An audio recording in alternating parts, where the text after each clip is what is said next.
మహాలక్ష్మి తల్లి ఎవరు? దరిద్ర దేవత ఎవరు? ఆదిలక్ష్మి ఎవరు? జ్యేష్ఠాదేవి ఎవరు?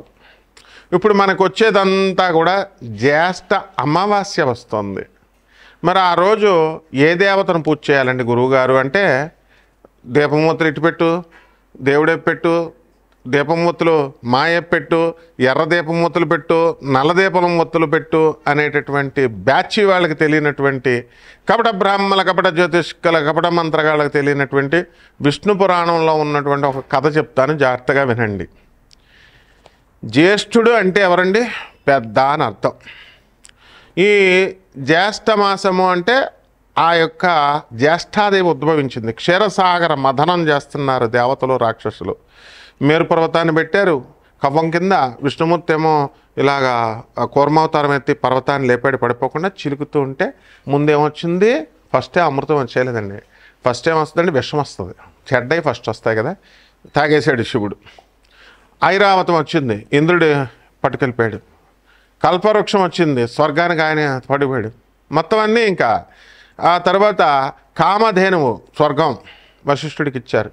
ఈ విధంగా చేసుకుంటుంటే మహాలక్ష్మి తల్లికి ముందు జాగ్రత్తగా వినండి, ఇక్కడే ప్రారంభం అవుద్ది. లక్ష్మీదేవికి ముందు జ్యేష్ఠాదేవి వచ్చింది. అందుకనే జ్యేష్ఠ అంటే పెద్దది. ఎవరికి? లక్ష్మీదేవికి పెద్దక్క. వెంటనే ఫాలోడ్ బై లక్ష్మీదేవి. అంటే జస్ట్ లక్ష్మీదేవి ముందు రావడం అంటే ట్విన్స్ అనమాట. వీళ్ళు కవల పిల్లలు అంటారు కదా, అలా అనమాట. లక్ష్మీదేవి ఆవిడ నీడ ఒకేసారి ఉద్భవించారు. రాగానే జ్యేష్ఠాదేవిని పెళ్లి చేసుకునే మనగాడు ఎవడున్నాడు అసలు? ఆమెను భరించగలిగేవాడు. అందరికీ ఒకే ఒక మొగుడు. ఎవరు? శ్రీ మహావిష్ణువు. యూట్యూబ్ చరిత్రలో ఒకే ఒక మొగుడు. ఎవరు?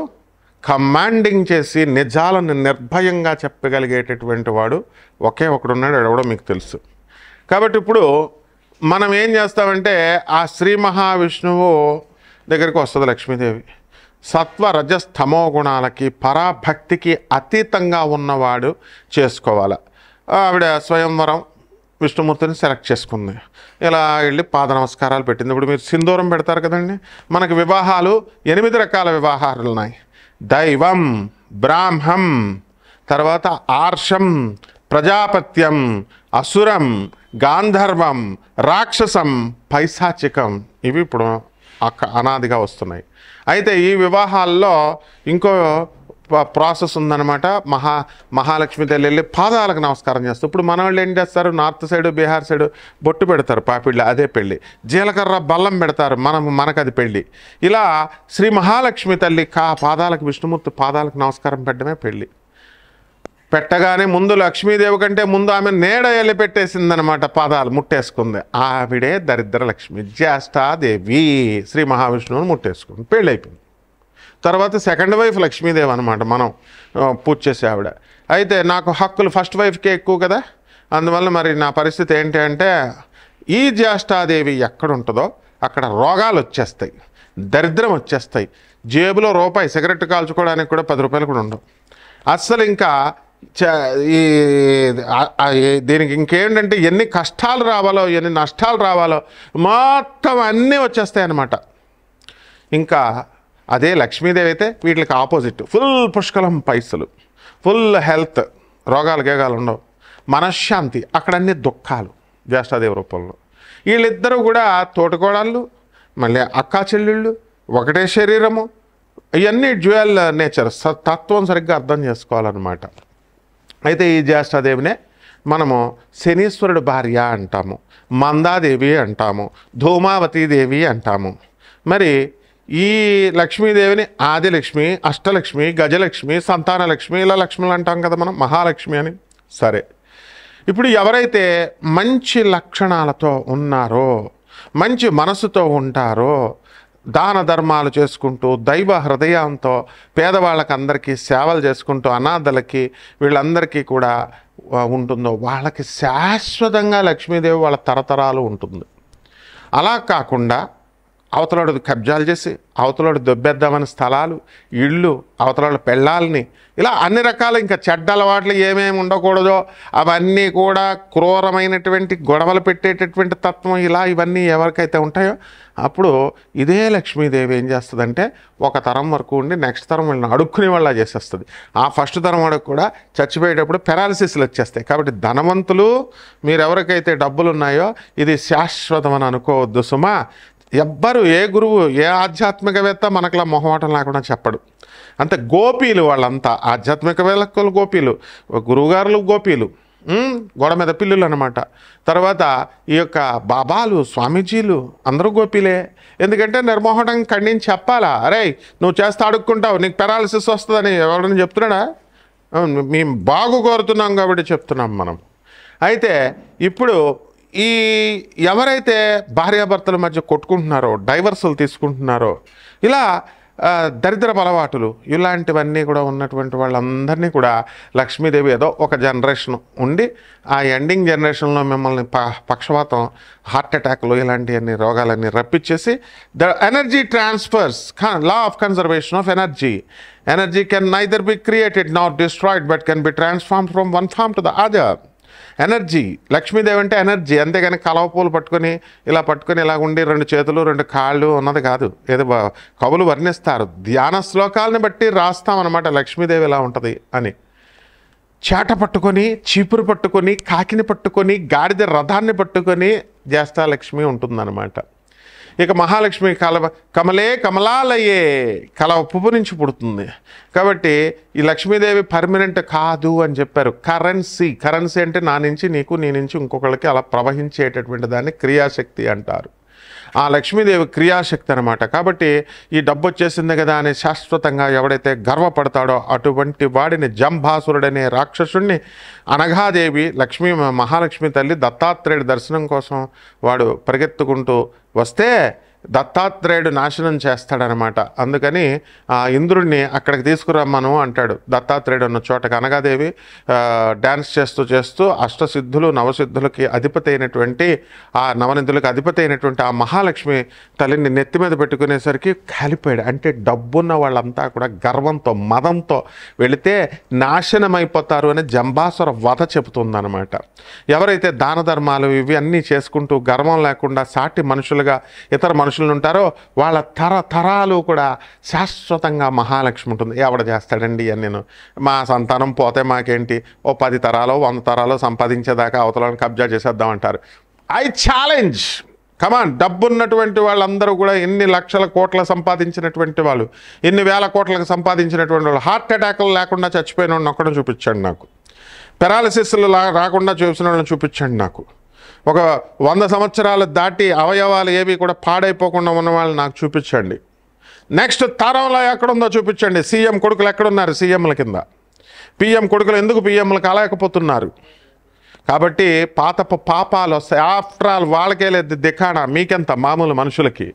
కాబట్టి ఈ విధంగా ఈ జ్యేష్ఠాదేవే ఏం చేస్తుందంటే ఎనర్జీ, జ్యేష్ఠ మహాలక్ష్మి అనేది ఒక ఎనర్జీ. ఆ మహాలక్ష్మి దరిద్ర దేవతగా మారిపోద్ది అనమాట, ట్రాన్స్ఫర్మ్ అవుద్ది. ఓకే, ఇక్కడ ఫస్ట్ పాయింట్. అలాగే జ్యేష్ఠాదేవి మళ్ళీ మహాలక్ష్మిగా ట్రాన్స్ఫర్మ్ అవుద్ది. ఎనర్జీ ఒక రూపం నుంచి ఇంకో రూపంలో మార్చొచ్చు. Potential energy kinetic energy mechanical ఎనర్జీగా ఎలా అయితే మారుతుందో. లేకపోతే శ్రీ మహావిష్ణువు ఏం చేస్తాడు, కాపురం పెట్టుకుందాం ఉంటుంది లక్ష్మి, ఎవరు మన జ్యేష్ఠాదేవి. అప్పుడు ఆయన ఏమంటాడు, హడిలిపోతాడు దెబ్బతో. అడిలిపోయి నేను ఎక్కడుండాలి అంటుంది, పాతాళలోకి వెళ్ళి తపస్సు చేసుకోను. ఎందువలన ఎవరెవరైతే భార్యాభర్తలు ఇద్దరు కొట్టుకుంటున్నారో అక్కడికి వెళ్ళు. ఎవరెవరైతే దర్జాగా కాళ్ళు ఊపుతూ ఉంటారు బెడ్ మీద, పెద్ద ఈడేదో మోనార్క్ లాగా. అలాగే యూనివర్సిటీల్లో మా స్టూడెంట్స్ చాలామంది జేబుల్లో యూనివర్సిటీకి ఏదో పని మీద వచ్చినటువంటి కార్ డ్రైవర్లు వీళ్ళు ఉంటారనమాట. కొంతమంది వాళ్ళు జేబుల్లో చేతులు ఎడతారనమాట. ఇలాగా ఐఏఎస్ ఆఫీసర్ పెట్టడు. చీఫ్ మినిస్టర్ రేవంత్ రెడ్డి గారు ఎప్పుడైనా పెట్టడం చూసారా? చంద్రబాబు నాయుడు జేబులో చేతులు పెట్టరు. వీళ్ళు మాత్రం జేబుల్లో చేతలాడతారు. ఐఏఎస్ జస్ట్ ఇప్పుడే పాస్ అయ్యాడరా వీడు అనగానే పటక్మని తీసేస్తారు. అలా చెప్పేవాళ్ళు కావాలి. నువ్వు చేసే తప్పుని, హుందాతనం అనేది నువ్వు పేదలకు చూపించేని నీ యొక్క మంచి మనసును బట్టి ఉంటుంది. నువ్వు వేసుకునే డ్రెస్సులను బట్టి, లేకపోతే జేబుల్లో చేతులు పెట్టేస్తే నువ్వు ఐఏఎస్ ఆఫీసర్ అయిపోవు. కాబట్టి పొగర్లతో వగర్లతో ఉన్నటువంటి వాళ్ళందరినీ కూడా లక్ష్మీదేవి వదిలిపడేస్తుంది అనమాట. ఇప్పుడు కమింగ్ టు ద పాయింట్, ఈ మహాలక్ష్మి తల్లి మరి ఎక్కడ అంటే ఎవరైతే ఇళ్లల్లో దీపాలు పెట్టరు, ఎందుకు పెట్టాలండి, మేము లైట్లు వేసుకోరు, చీకటి గదుల్లో ఉంటారు, వెంటిలేషన్ లేనటువంటి అపార్ట్మెంట్స్లో లక్ష్మీదేవి ఉండదు, అదంతా తాత్కాలికం, టెంపరీ, అప్పుడు ఫ్రీగా వెంటిలేషన్ ఉండాలి. తర్వాత నెక్స్ట్, భార్యాభర్తలు ఇద్దరు కూడా కొట్టుకోకూడదు, వార్ధక్యంలో ఉన్నటువంటి ముసలి వాళ్ళని, అత్తగారిని, తల్లిదండ్రులని చూసుకోవాలా. మరి వీళ్ళందరినీ చూసుకోకపోతే లక్ష్మీదేవి ఉండదు, జ్యేష్ఠలక్ష్మి కింద మారిపోతుంది. సో ఈ శనీశ్వరుడే శ్రీ మహావిష్ణువుగా ట్రాన్స్ఫర్మ్ అవుతాడు. అలా చాలా ఉన్నాయి రహస్యాలు. ఈ రహస్యాలన్నీ మనం నెమ్మదంగా నన్ను ఫాలో అవుతూ ఉండండి, ముల్లపూడి సత్యనారాయణమూర్తి ఫాలో అవుతూ ఉంటే మన ఛానల్ని తప్పకుండా నెక్స్ట్ కంటిన్యూషన్ ఎలా మారుతుంది, చాలా స్టోరీలు ఉంటాయి, 100 కథలు చెప్పుకోవచ్చు అనమాట మనం. లక్ష్మీదేవి దరిద్ర దేవత, ఎలాగ అక్కా చెల్లెళ్ళు, సవత్తల్ల, మనుషుల్లాగా ఒకళ్ళొకళ్ళు తోడుకోవడల్లా, ఇవన్నీ చెప్పుకుందాం. ఈ 12 రాశులకి ఈ యొక్క లక్ష్మీదేవి యొక్క ఈ సంవత్సరం అంతా కూడా దరిద్ర దేవత ఎలాగా రూపాంతరాలు చెందుతుందో మనం ఈ 12 రాశి ఫలితాలు ఈ సంవత్సరం వరకు మనం చెప్పుకుందాం. చూడండి, ఒక్కొక్కటి విడిగా చెప్తాను. కన్యారాశి వాళ్ళు, ఏమండి మొన్న నేను కన్యారాశి వాళ్ళకి చెప్పానండి, ఏమండి మీరు కనుక నేను చెప్పినట్టుగా చక్కగా చేసుకోండి, ₹1 కూడా ఖర్చు అక్కర్లేదు, పేద ప్రజలకి, అనాథ పిల్లల పట్ల దయ కలిగి ఉండండి, సాధువుల పట్ల దయ ఉండండి అని. వాళ్ళ ఇంట్లో తేనె పట్టు పెట్టిందండి, అది కూడా దేవుడి గదిలో పెట్టింది. లక్ష్మీదేవి వచ్చేటప్పుడు చక్కగా ఇలాగా తేనె పట్టు పడుతుందన్నమాట. అలా కాకుండా ఎవరైతే దాన ధర్మాలు చేయకుండా పిసినారులుగా క్రుక్కెడ్గా ఉంటారో వాళ్ళకి బ్యాండ్ వేసేస్తుందండి లక్ష్మీదేవి. ఎలా మారిపోద్దంటే ట్రాన్స్ఫర్మ్ అయిపోతుంది, దరిద్ర దేవత కింద ట్రాన్స్ఫర్మ్ అయిపోయి మొన్నది పోద్దండి. ఇప్పుడు ఏం కాదన్న పెద్ద హేమాహేమిల్నే చూసామండి మేము, సీఈఓలనే చూసాం. ఒకడు వచ్చాడు, వాడిని వెంకయ్య నాయుడు దగ్గరికి పంపాను నేను. తర్వాత రెండోవాడిది మాధవీలత, బీజేపీ లీడర్ దగ్గరికి పంపించాను, రవి నిమ్మగడ్డ వాడి పేరు. ఇంకొకరిని మన ఎవరు Madhavi Latha, BJP leader, and Venkaiah Naidu గారు. నెక్స్ట్ ఇంకొకళ్ళ దగ్గరికి ఎక్కడికి వెళ్ళాడు, మొత్తం 3 దగ్గరికి వెళ్ళాడండి. గోయంకా, మా ఆశ్రమం గోయంకా దగ్గరికి వెళ్ళాడు, లంచ్లు కూడా తినేసాడు వీళ్ళతో. మళ్ళీ డబ్బులు లేవంటాడు. ఎందుకు? అంతే మరి యోగం. కాబట్టి మనం చేసుకునే పనులు కరెక్ట్గా చేసుకోవాలండి. అందువల్ల ఈ కన్యారాశి వాళ్ళందరికీ కూడా వృత్తి, వ్యాపార, ఉద్యోగ విషయాల్లో బాగుంటాయి, మంచి సంపాదన, తిరుగులేదు. అంతా భార్యాభర్తల మధ్య ఫైటింగ్లు జరుగుతున్నాయి, ఈ కాస్త తగ్గుతాయి. అండ్ వేరే వేరే రాష్ట్రాల్లో ఉద్యోగాలు చేసుకున్నటువంటి వాళ్ళు ఉంటారు, వాళ్ళు కూడా కాస్త పద్ధతిగానే బిహేవ్ చేయడం అనేటటువంటిది చేస్తారు. ఇకపోతే ఈ రాశి వారంతా కూడా మనకి, ఈ కన్యారాశి వారికి వృత్తి, వ్యాపార, ఉద్యోగాలతో పాటు వివాహాలు కానటువంటి వాళ్ళకి వివాహాలు అవుతాయి. ఎవరైతే కట్నాలు అధికంగా కావాలని పీడిస్తారో వాళ్ళని దరిద్ర దేవత పట్టుకుంటుందండి. ఎవరైతే ఆడపిల్లల్ని పీడిస్తారో కట్నాల కోసం వాళ్ళకి గ్యారంటీ అనమాట, ఆ జనరేషన్లో అదే కోడలు వీళ్ళకి తిండి పెట్టదు. ఎందువలన డబ్బులు ఇచ్చి నీకు కట్నం ఇచ్చినటువంటి కోడలు వార్ధక్యంలో పక్షపాతం వచ్చినా సరే వాళ్ళకి ఏమి చేయదండి. ఎన్ని అనుభవాలతో చెప్తున్నాం, దయచేసి అర్థం చేసుకోండి. ఏ గురువు కూడా ఎవరు చెప్పరు. అసలు వీళ్ళు గురువులు అయితే కదా నిజాలు చెప్పాలి కదమ్మా గురువు అన్నవాడు. సో చాలా బాధలు పడతారనమాట. రైతులు బ్రహ్మాండమైనటువంటి పంటలు పండిస్తారు. అసలు కన్యారాశికి తిరుగులేదు. ఏమండి చాలా బాగుందని చెప్తున్నారండి, మాకు ఉద్యోగాలు రావట్లేదంటే బేవర్సగాళ్ళకి ఎందుకు వస్తాయా ఉద్యోగాలు? ఉద్యోగాలు లేవా ఊళ్ళో? చిన్నో చితకో చెయ్యాలి. నువ్వు ఏమైనా కలెక్టర్ పోస్టులు కావాలా, లేకపోతే పెద్ద పెద్ద సీఈఓ పోస్టులు కావాలని నువ్వు రూల్స్ పెడితే దేవుడు నీకు ఎందుకు ఇస్తాడు? ఏదొస్తే అది దూరాల, అది నేర్చుకోవాలా. కాబట్టి అలాంటి మహానుభావులు ఉన్నారు, ఒక 10% ఉంటారు. అలాంటి వాళ్ళకి ఉద్యోగాలు దొరుకుతాయండి. మిగతా వాళ్ళదంతా కూడా ఈ బాగా బలుపు బేరాలండి. ఇవన్నీ కూడా ఈ బేరాలకు ఎప్పటికీ ఎన్నటికీ కూడా ఉద్యోగాలు రావు. మీ వ్యక్తిగత జాతకాల కోసం చక్కగా సంప్రదించండి. ఏంట్రా బాబు తిడతా చెప్తున్నాడు, ఈయన వ్యక్తిగత జాతకం మనం ఏం కలెక్ట్ చేయం కదా, డబ్బులు ఏం కలెక్ట్ చేయం మనం. కాబట్టి తప్పకుండా మనము నాన్ కమర్షియల్ ఆస్పెక్ట్తో మనం చెప్తాం. కాబట్టి డెఫినెట్గా పాపం అలా వచ్చేవాళ్ళు ఉంటారు. బాగా ఫర్ యువర్ ట్రాన్స్ఫర్మేషన్, లక్ష్మీదేవి దరిద్ర దేవతగా కాదు, మీ యొక్క ఎవల్యూషన్ కోసం కూడా, మీ యొక్క డెవలప్మెంట్ కోసం కూడా నాసా రిపోర్ట్స్ని చూసి చెప్పే వరల్డ్ ఆర్డర్ నెంబర్ 1 జ్యోతిష్కుని నేను. కమాన్ చెక్. ఈ ఒక్క వీడియో చూసి ఎవడైనా కాల్ చేస్తే మాత్రం ఊరుకోను. ముళ్ళపూడి సత్యనారాయణ మూర్తిని వీడియోస్ చూడాలి, ఏ రేంజ్లో ఉంటాయో చూసిన తర్వాత అప్పుడు రావాలన్నమాట మన దగ్గరికి. ఓకే, కాబట్టి పరిహారాలు కొన్ని చేసుకోవాలండి. సాధువులకి సేవలు చేసుకోండి, అనాథ పిల్లలకి దానాలు ధర్మాలు చేయండి, వికలాంగులకి దాన ధర్మాలు చేయండి, పేదవారికి చేయండి.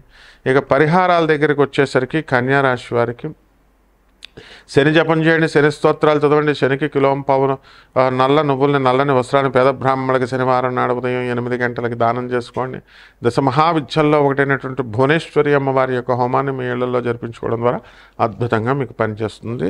రావి చెట్టు చుట్టూ నీళ్లు పోసి ప్రదక్షిణాలు 108 టైమ్స్ ఓం శనైశ్చరాయ నమః, ఓం శనైశ్చరాయ నమః అంటూ చేయండి.